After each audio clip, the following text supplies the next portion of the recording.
நம்ம மஷ்ரூம் பிரியாணி பண்ண போகிறோம். அதுக்கு தேவையான பொருள் 2 வெங்காயம் நீட்டாக கட் பண்ணி வச்சுருக்கிறேன். தக்காளி 2 தக்காளி கட் பண்ணி வச்சுருக்கிறேன். அப்புறம் தயிர் 2 டேபிள் ஸ்பூன், இஞ்சி பூண்டு விழுது 2 டேபிள் ஸ்பூன், பட்டை, லவங்கம், கிராம்பு, பிரியாணி இலை எல்லாத்தையும் எடுத்து வச்சுருக்குறோம். மஷ்ரூமு இது வந்து 250 கிராம்ஸ் எடுத்து வச்சுருக்கிறேன். கட் பண்ணி இந்த மாதிரி நீட்டாக கட் பண்ணி எடுத்து வச்சுருக்குறோம். அரிசி 1 கப் எடுத்து வச்சுருக்கோம். புதினா, கொத்தமல்லி கொஞ்சம் எடுத்து வச்சுருக்குறோம். Garam masala, red chilli powder. ஒரு கடாயில் ஒரு 2 டேபிள் ஸ்பூன் எண்ணெய் ஊற்றிருக்கோம். 1 டேபிள் ஸ்பூன் நெய் ஊற்றிருக்கோம்.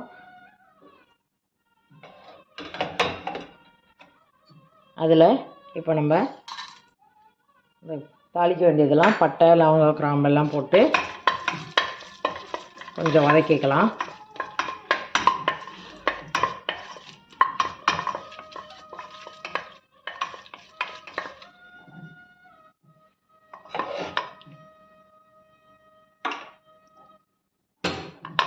இதில் கட் பண்ணி வச்ச வெங்காயத்தை போட்டுக்கலாம்.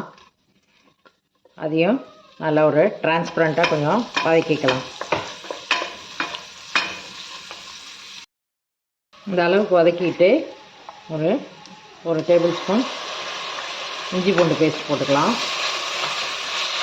அதையும் ஒரு நிமிஷம் நல்லா வதக்கலாம். வதக்கிட்டு இப்போ இந்த பச்சை மிளகா போடுறோம். பச்சை மிளகா இது காரமாக இருக்குது, அதனால் நான் லேட்டாக சேர்க்குறேன். இல்லைன்னா நீங்கள் வெங்காயம் போட்ட உடனேவே பச்சை மிளகாயும் போட்டுடலாம். இது தக்காளி. அப்புறம் இதையும் நல்லா ஸ்மாஷ் ஆகிற வரைக்கும் வதக்கிக்கலாம். இப்போ கொஞ்சம் நான் உப்பு போட்டுக்கிறேன். உப்பு போட்டு வதக்கினா கொஞ்சம் சீக்கிரமாக வதங்கும். அதனால் நம்ம இந்த டிஷ்ஷுக்கு தேவையான உப்பை நான் இப்பயே போட்டுடலாம். புதினா, கொத்தமல்லி இந்த ஸ்டேஜில் ஆட் பண்ணிடலாம். இதை சும்மா ஒரு வதங்குற வரைக்கும் லைட்டாக சுருங்குற வரைக்கும் வதக்கிக்கலாம்.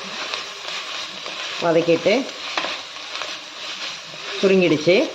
இப்போ நம்ம இந்த ஸ்டேஜில் கரம் மசாலா தூள் போடுறோம்.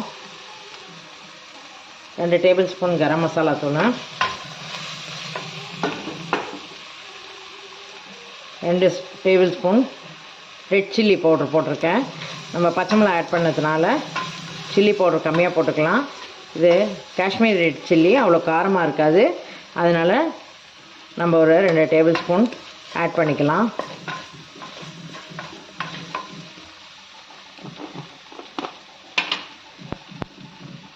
ஒரு டேபிள் ஸ்பூன் மஞ்சள்தூள் போடுறோம். இதையும் லைட்டாக வதக்கி விடுங்க. ரொம்ப நேரம் இருக்க வேண்டாம். ரொம்ப நேரம் இருந்தால் அதுக்கு டேஸ்ட் மாறிடும். இப்போ இந்த ஸ்டேஜில் நம்ம தயிரை ஆட் பண்ணிக்கலாம்.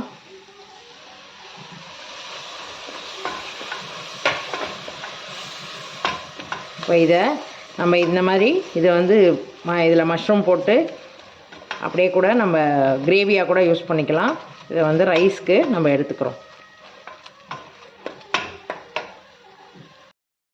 இப்போ கட் பண்ணி வச்ச மஷ்ரூமை இப்போ ஆட் பண்ணுறோம். அதுவும் சீக்கிரமாக சுருங்கிடும்.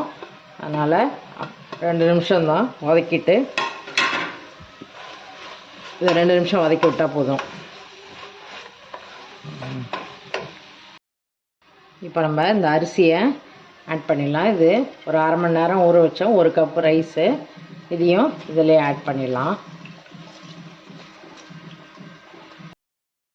இந்த அரிசியை போட்டு லேசாக ஒரு 2 நிமிஷம் அப்படியே வதக்குங்க. அதுக்கப்புறமா தண்ணி ஊற்றிக்கலாம். இப்போ 2 நிமிஷம் வதக்கிட்டோம்.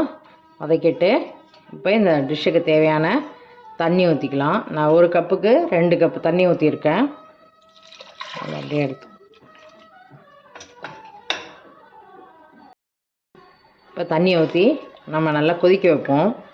தண்ணி கொஞ்சம் வடிஞ்சோடனே ஒரு மூடி போட்டு மூடி மேலே வெயிட் வச்சுருவோம். இல்லைன்னா நீங்கள் தோசைக்கல் கூட கீழே வச்சுட்டு மேலே ஒரு தட்டை போட்டு மூடி தம் வைக்கலாம். இல்லைன்னா நீங்கள் இந்த டயத்தில் நீங்கள் குக்கர் போட்டு மூட போகிறீங்கன்னா இந்த டயத்தில் நீங்கள் மூடி ஒரு 2 சவுண்டு வச்சுக்கலாம். இப்போ ஓரளவுக்கு தண்ணி வடிச்சிடுச்சு. ரைஸு ஒரு பாதி வெந்திருக்குது. இந்த டயத்தில் நம்ம ஒரு தட்டை போட்டு மூடிடுவோம். அடுப்பு ஆஃப் பண்ணிவிடுவோம். மூடிட்டு அதுக்கு மேலே கொஞ்சம் தண்ணி பிடிச்சி இப்படி ஒரு சட்டியில் வைக்கிறேன். வெயிட்டுக்காக இது வச்சுருக்கேன்.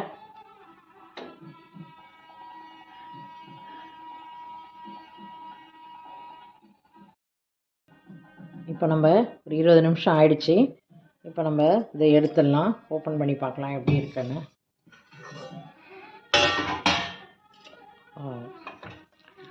நல்லா தண்ணியெல்லாம் வடிஞ்சு நல்லா வெந்திருக்கு ஃபுல்லாக. இப்போ இதில் கொஞ்சோண்டு கொத்தமல்லியை மேலே தூவி எடுத்துடலாம். சர்வ் பண்ணிடலாம். நல்லா கொத்தமல்லி போட்டு நல்லா ரெடி பண்ணிட்டோம். அவ்வளோதான். குக்கர்லேருந்து எடுத்துட்டு குக்கரில் சவுண்டு வச்சோன்னா 2 சவுண்டு வச்சுட்டு ஆஃப் பண்ணிட்டு எடுத்துகிட்டு கொஞ்சோண்டு கொத்தமல்லி போட்டுக்கலாம். நம்ம முன்னாடியே நிறைய கொத்தமல்லி போட்டோம். அதனால் சும்மா கொஞ்சம் தான் ஆட் பண்ணியிருக்கோம்.